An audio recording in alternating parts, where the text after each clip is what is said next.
1200 செவிலியர்கள் பணி நிரந்தரம் செய்யப்படுகிறார்கள். 1200 என்றால் சாதாரண விஷயம் அல்ல. அதைப்போல 963 செவிலியர்களுக்கு ஒப்பந்த பணி ஆணை, இதை இரண்டும் சேர்த்து 2163 செவிலியர்களுக்கு இன்றைக்கு ஆணைகள் வழங்கப்பட உள்ளது. ஒரே ஒரு செய்தி, நிரந்தர செவிலியர்களை பொறுத்த வரையிலே இந்த 1200 நபர்கள் உள்ளே வந்துவிட்டால் இருக்கக்கூடிய காலியிடங்கள் வெறும் 71 தான்.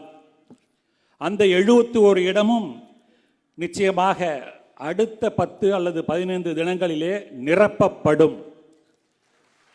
அதைப்போல கொரோனா காலத்தில் பணியாற்றி இன்னும் பணி அமர்த்தப்பட வேண்டியவர்கள் இருக்கின்றார்கள். அனெக்சர் 2 பல பேருக்கு தெரிஞ்சுக்கணும். 818 பேரிலே ஒரு 105 நபர்கள் உள்ளே வந்துவிட்டார்கள். மீதம் உள்ளவர்களுக்கும் அரசாணை பெற்றவுடன் கொஞ்சம் முன்ன பின்ன ஆகலாம்.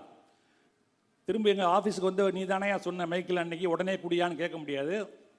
நம்முடைய அமைச்சர் அவர்களிடம், முதல்வர் அவர்களிடம் முறைப்படி சென்று அனுமதி பெற்று அவர்களுக்கும் அடுத்த 2 மாதங்களுக்கு உள்ளாக நிச்சயமாக பணியாணை வழங்கப்படும் என்கின்ற செய்தியையும் அமைச்சர் அவருடைய முன்னிலையே தெரிவித்துக் கொள்கின்றேன்.